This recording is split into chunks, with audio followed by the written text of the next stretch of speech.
Hello, and welcome back to the Purposeful Powerhouse Podcast. Today, we're talking about morning anxiety, how you can hit snooze on the anxiety alarm clock and wake up feeling refreshed and energized, not like you are bung, bung, bung, bung, bung, bung in the middle of running a marathon and your heart's pounding and your stomach is flipping. No, not ideal way to wake up, right? We're going to talk about 3 mistakes that you might be making, that I sure was, that are actually potentially contributing to that, as well as 3 simple shifts that you can make. But before we jump into that, speaking of feeling a little more anxious and stressed, many of us are right now. There's a lot going on in the world, and look who's coming around the corner. Ho, ho, ho, here come the holidays, which in and of themselves are often very stressful for people. So I put my little thinking cap on and realized that it was time for me to create something that really brings together my 19 years of personal training and yoga, my 3 years of being a mental fitness coach, and my lifetime of navigating anxiety and depression, and create something that is literally, I believe, revolutionary, that gives you the tools to shift your inner state and cultivate calm in any situation in literally 2 minutes. And so the anxiety and stress reset formula was born.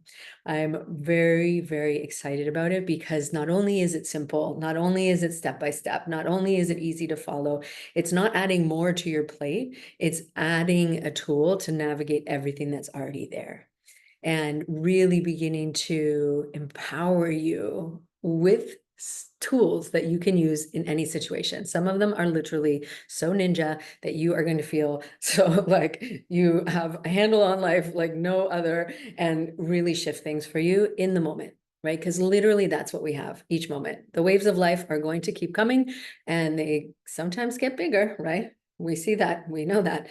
And so think of this as your surfboard to surf the waves, to navigate these tools that you're going to learn. To how to do this, how to take a power pause, are so, so incredible. And since this is the first time I'm doing this, I'm doing it live. So there's an added layer of accountability and support and encouragement and community and access to me for the 5 days that we're doing that, in addition to lifetime access to all of the incredible assets and components of the reset itself, as well as the bonuses, of which there are 3 incredible ones. You can grab that right now and join us. We start on December 2nd. So if you're listening to this after that, reach out to me because I will be doing it again. But if you would love to join us live, I would love to have you there. I would love to be able to share these tools with you and support you.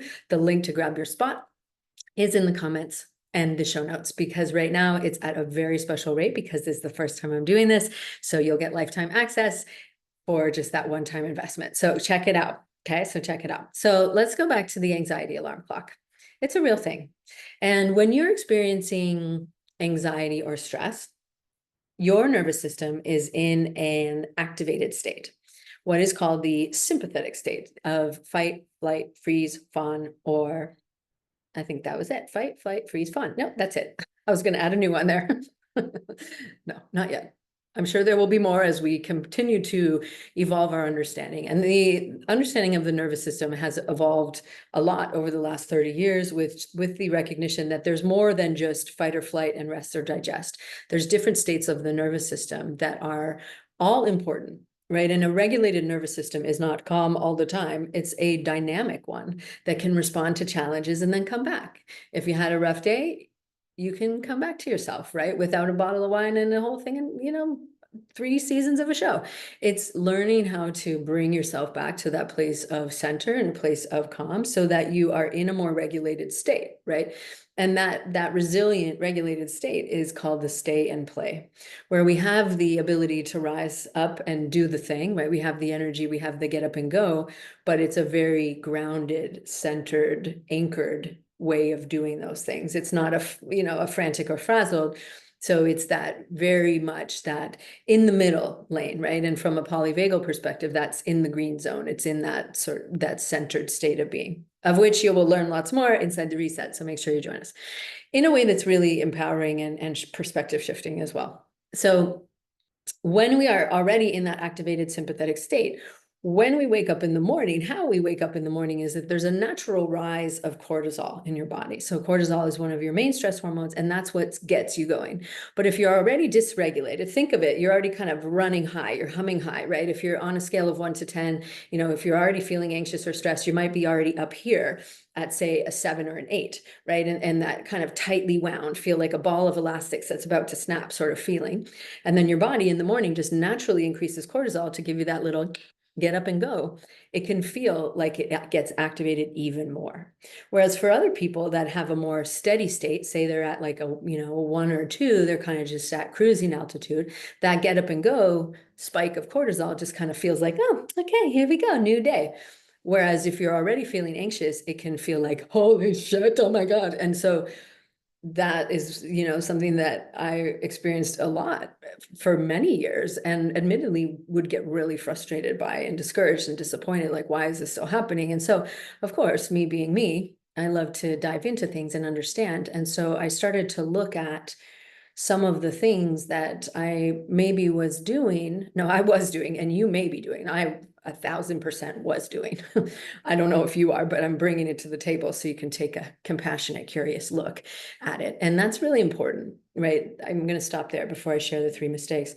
It's important that we look at these things about ourselves, everything about ourselves, and especially things that we find to be challenging, through a lens of non-judgmental self-awareness, through a lens of curiosity, through a softer perspective, if you will, because I don't know about you, but that committee in my head, AKA the shitty committee, AKA the saboteurs, AKA the inner critic, AKA the judge, is really good at being brutal and harsh. And, oh, really? You still have this problem? Oh, and that tone, we all know that tone, right? We probably know people in real life that talk that way, but the way we speak to ourselves can be rather critical. So when you look at this in yourself, can you be a little softer is all I'm inviting, because these are challenges we all have, right? We all experience stress. We all experience anxiety. We all have those moments.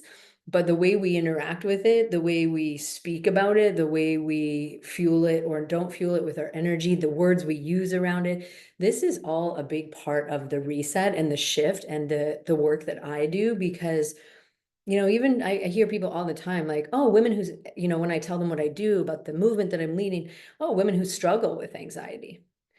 And I say, yes, people who navigate the challenges of anxiety are dealing with challenges. And I don't want to undermine or diminish, because I know how hard and heavy they can be. But even calling it struggle with means there's a fight and there's a resistance. So it's just being aware of the words that we use, because your words have power. And so that's one of the things, actually. Why don't I start there? So one of the mistakes that I was making was that I was defining myself by my anxiety. And when we deal with something a lot, we tend to relate ourselves to it quite a bit, right?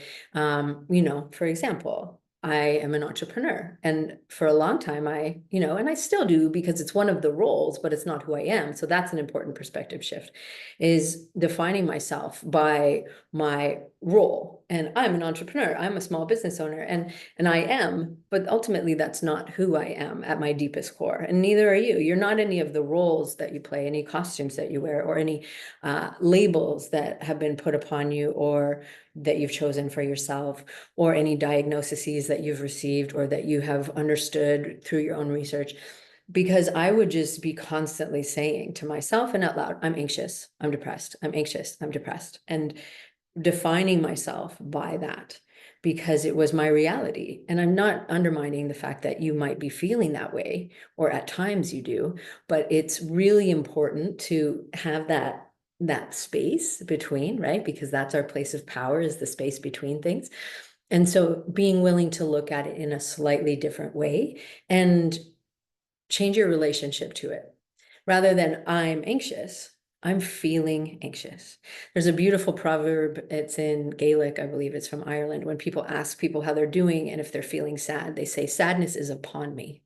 And so it's kind of like that cloud that's over Eeyore's head, right? It's like it's nearby and it's affecting you, but it's not necessarily who you are. And like that dull ache that you feel, that's not who you are if you're feeling, a little discouraged or a lot discouraged or whatever. it's again creating that space and looking at how we speak about it. And because, those words I am are so powerful. It's a claiming, it's a stake in the ground of this is who I am. And you're saying that to your subconscious mind. And so that's a mistake that I was certainly making. And I invite you to make that shift. And that's a bonus shift is how you're speaking about that. Okay. And how you're even saying it to yourself. And when you check in with yourself. And so that's one that I was certainly making.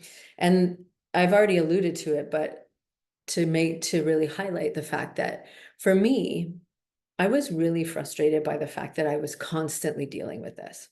And even despite, taking the supplements and doing the yoga and doing the exercise and trying to meditate, but really not, because I just was so anxious that I was like ping-ponging back and forth in my head.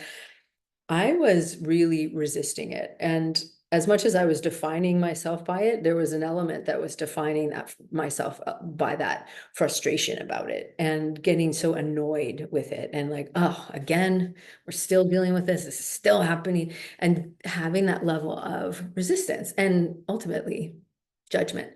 Right. And that's, again, when we're actively in a sympathetic stress state, the parts of our brain that are, active or inactive, they shift, right? They shift from when we are in a very focused, calm state to when we're stressed, we get active in a part of the brain called the amygdala. And that's where our subconscious self-protective patterns lie. So because I was stressed, I might judge that critical voice in my head that was constantly picking and picking and picking and picking at my anxiety and picking at my faults.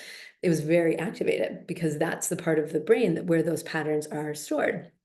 So I was fighting it, right? And I was fighting it so hard because I don't like using the word hate because there's so much, it's a really loaded word, but I really disliked it a lot. Really a lot. And so that was another mistake that I was making was I was fighting it. I was meeting it with that level of resistance. And in the reset, we are diving deep into this of how we can begin to shift how you interact with these emotions because of how important it is to be present and be aware of what your body is trying to communicate so that you can navigate through it, so that you don't struggle with it, right? As that verbiage shift is navigating through it. And that's what we're learning to do is meet yourself where you're at in that moment, but then navigate through it by some of the tools you're going to learn. So that was, really defining myself by it, fighting it strongly, and then, me powering through it.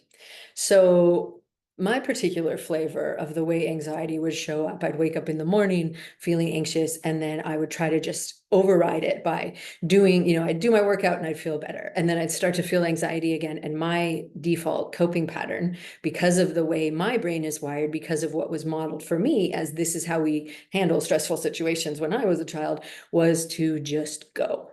So that would be a fight response of, okay, we got to power through this. We just got to get through the day. It's fine. We got to just keep going. It's fine. You can do this. It's fine. And just that chugga-lugga-lugga all the way through. And that really was ignoring and bypassing A, how I was feeling, B, my nervous system signals that something was off, or in the case of the nervous system, dysregulated. And so that powering through was my coping mechanism. Right. And I had others, I'm not going to lie. There was others where I would, definitely enjoy lots of wine to just ignore that anxiety, but then wake up the next day feeling even more anxious, right? Because of the cortisol and sugar spikes. But we can save that for another one. So those are the mistakes. So look at, are you making any of those? And if you're not, gold star to you, but even just be aware, because these are patterns of potential behavior that can be causing that more sense of dysregulation in your nervous system, causing your cortisol level and your adrenaline levels to be really high, to be really activated, which then can lead to that feeling of waking up feeling anxious or just dealing with anxiety in general, right? And so the way that I wanted to just present that is because a lot of people experience that anxiety first thing in the morning. Morning anxiety is really, really common, especially in women. And so what are some shifts that you can make to begin to support your nervous system so that you come back to that stay and play regulated state? And a regulated state is dynamic, right? It can rise to the challenge and then settles. It can relax and decompress without totally flatlining, right? And so that's really so important. So 3 of the shifts that you can make are really simple, and you may be doing some of them already, but how can you lean into that even more? So the first one is, when and if you wake up to the anxiety alarm clock, experiencing morning anxiety, is to get up. Get up. Because if you sit there and you swirl around in that tornado, like the water about to get sucked down the drain, that really lends to that stress state. So what can you do to get up and move some of that energy through you? My default at that time was to try to meditate, but because I was so stressed and agitated, it was not working, right? And then of course I had all sorts of stories about, being able to meditate or not and all that. And so what we want to do is get up and move your body. See if you can just move in a way that really feels nourishing and supportive to you. That might be exercise, that might be yoga, it might be walking, it might be, I don't know, Tai Chi. What we're looking to do here is amplify your morning routine, which is a big part of the work that we do inside the Power Pause movement, is to shift how you start the day, how you show up for yourself. And so that is something that I love myself and has been such a staple. And so what is your morning routine? Is it to grab your phone and drink your coffee and scroll till you get triggered and then try to go to do to work because you're feeling really anxious and you want to bypass it and da da da da da? Or is it, if you wake up anxious, or if you don't, to get up and do something to align your mind, to move your body, and in essence, rewire your system? That's what amplifying your morning routine is all about. So that's the first one. Okay, that's the first one. Then throughout the day, it is really important to intentionally take mindful moments for yourself, with yourself. And that's where power pauses come in. That's where power pauses come in. So that's really, really important. And that's, the crux, the meat and potatoes, if you will, of what we're going to be doing and creating as a habit for yourself inside the reset. You'll learn 5 different tools to be able to do that literally in any situation.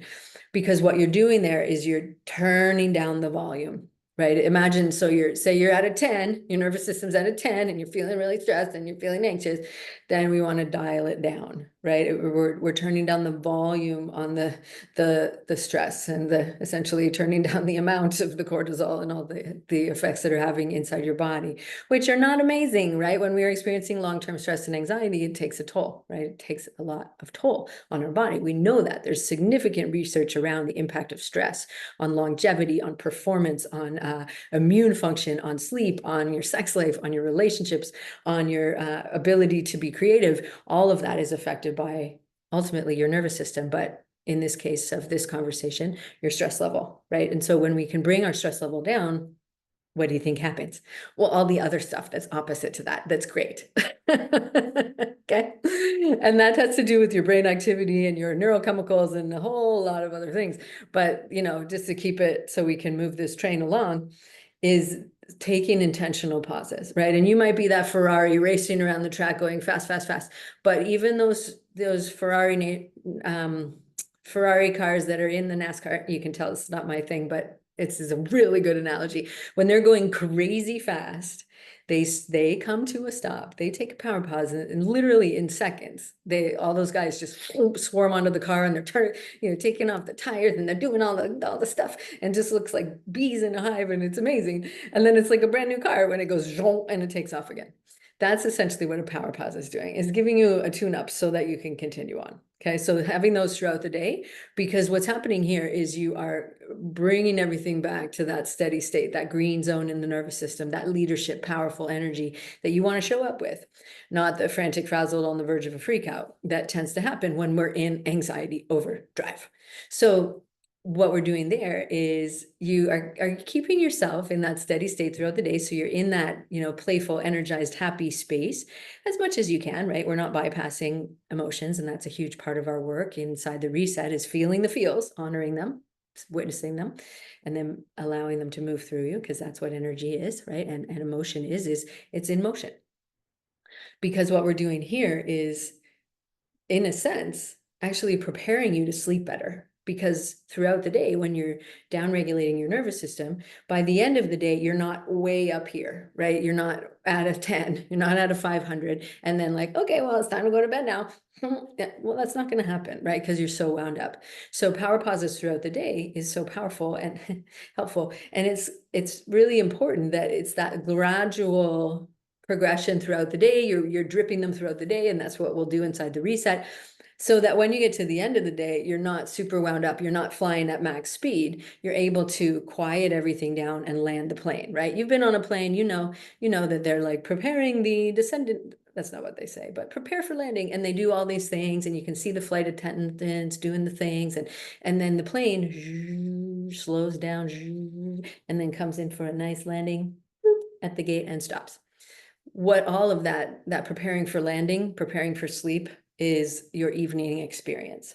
And what that looks like is up to you, right? But ideally, all of this, right? The sleep hygiene is so impactful of, turning down the lights at the nighttime, making sure you're not consuming really stimulating media or social media, or not holding your phone like 4 inches from your face and watching 200 reels, which we've all done.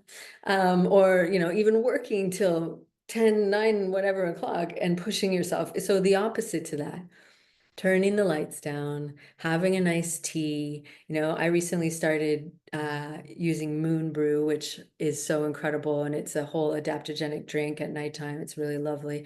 And so having some rituals, doing some sleepy time yoga, relaxing, doing some breath work. I like to do some meditation and visualization, and looking at ways that you win over the course of the day. Like, where did you win throughout the day? And really, ending with thank you so much, more please, thank you so much, more please. And so you're really setting the tone for that slowing down, that gradual deceleration, so that you can land the plane, right? And landing the plane in this analogy is preparing yourself for sleep and having a deep and restful sleep.